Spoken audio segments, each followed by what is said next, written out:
Good morning बच्चों, कैसे हैं आप सब लोग? होप सो अच्छे होंगे। तो चलिए ठीक है, जो हमारा PYQ सॉल्यूशन का सीरीज चल रहा है बच्चों, economics honours Delhi university semester 2 intermediate statistics मैं डिस्कस करने जा रहा हूँ आपके साथ। ठीक है, तो काफी क्वेश्चंस मैं डिस्कस कर चुका हूँ। देखते हैं आज कौन सा क्वेश्चन है। क्वेश्चन नंबर 11 है आज। ठीक है, क्या है question number 11?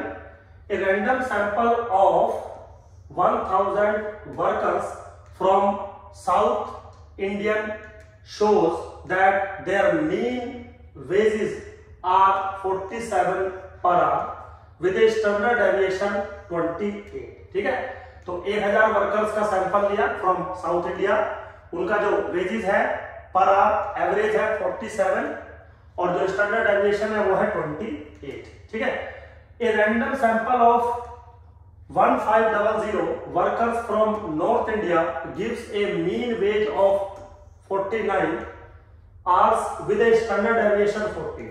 Test if there is any significant difference between mean wages across North and South India for the population of workers at 1% level of significance. बिल्कुल सिंपल क्वेश्चन है बच्चों, मीन के डिफरेंस का टेस्टिंग आपको करना है। तो चलिए स्टार्ट करते हैं। सिंपल है बिल्कुल, इंफॉर्मेशन मैंने लिखी हुई है ना। N1 1000 एवरेज 47 था, 28 जो दूसरा ग्रुप है 1500 लोग थे, एवरेज इतना, standard deviation same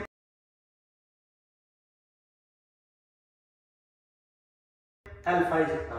testing of hypothesis क्या है कि दोनों के वेजेस में कोई सिग्निफिकेंस डिफरेंस नहीं है। दूसरा है कि दोनों के वेजेस में सिग्निफिकेंस डिफरेंस है। तो मेरे बच्चों टू टेल टेस्टिंग है। क्या है? टू टेल टेस्टिंग है, बिल्कुल सिंपल है।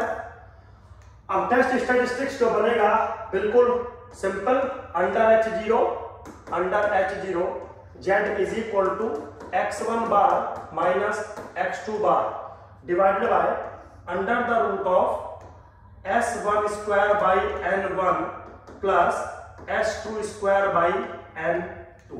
ठीक है मेरे बच्चों, वैल्यू अगर आप डालें x1 बार माइनस x2 बार की तो कितना आएगा? माइनस के 2 under the root of S1 square 2.8 का square divided bye 1000 plus S2 कितना है?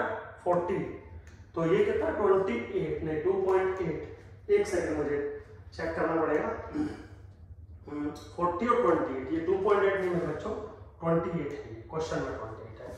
40 का स्क्वायर बाई 1500। ठीक है, कैलकुलेट करोगे माइनस के 1.47 इसकी वैल्यू आपको मिल जाएगी। ठीक है, तो अब हम जेड कैलकुलेटर की बात करते हैं। अल्फा है 0.01। ठीक है, तो टू टेल टेस्ट है तो जेड अल्फा बाई 2 आपको चाहिएगा, यानी कि जेड 0.005 की आपको वैल्यू चाहिएगी, वो बराबर है 2.58 के। आप चाहो तो टेबल से वैल्यू कैलकुलेट करके देख सकते हो। तो मेरे बच्चों मोड ऑफ जेड कैलकुलेटेड किसके बराबर है? 1.47। Is this less than equal to Z tabulated?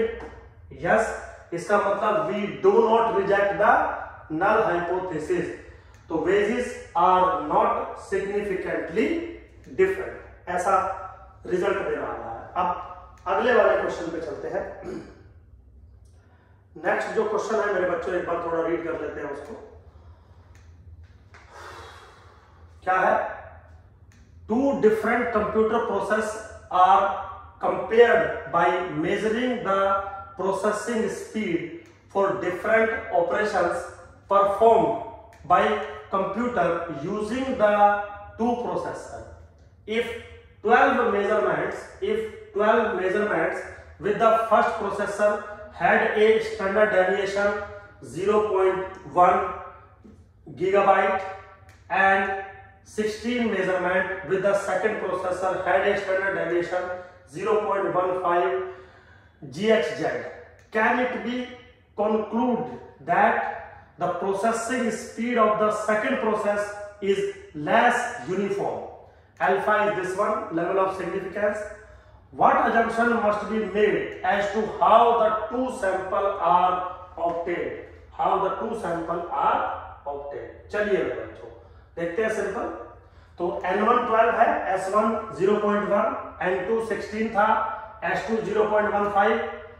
Variation की टेस्टिंग होनी है तो sigma 1 square is equal to sigma under the null hypothesis. अब लेस प्रोसेसिंग करनी है तो अल्टरनेटिव हमने बनाया है sigma 1 square is less than sigma 2 square.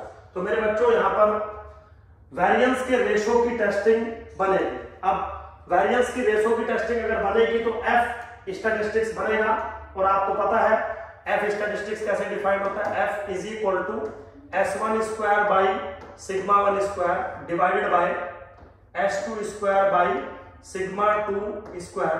Follow करता है एफ ऑफ n-1 और m-1 डिग्री ऑफ फ्रीडम को, या n1-1 कर दो और इसको कर दो n2-1। एक n1-1 कोमा n2-1। अब अंडर द H0 सिग्मा 1 और सिग्मा 2 सेम है तो ये कैंसिल आउट हो जाएगा।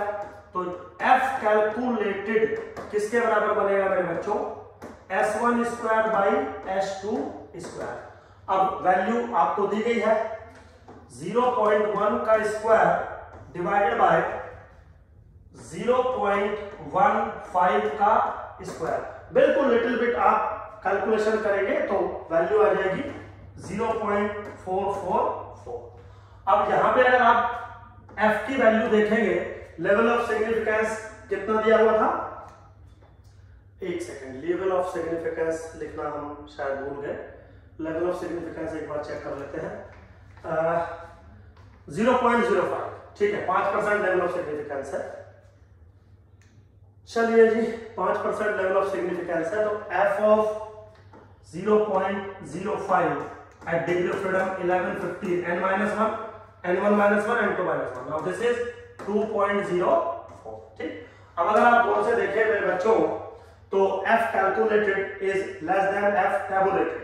क्या आ रहा है, f calculated is less than f of tabulated, means we do not reject the null hypothesis, means जो वेरिएशन है वो दोनों के अंदर बिल्कुल सेम बनेगी। ठीक है बेटा, तो चलिए होप सो आपको समझ में आया होगा, अच्छा लगा होगा।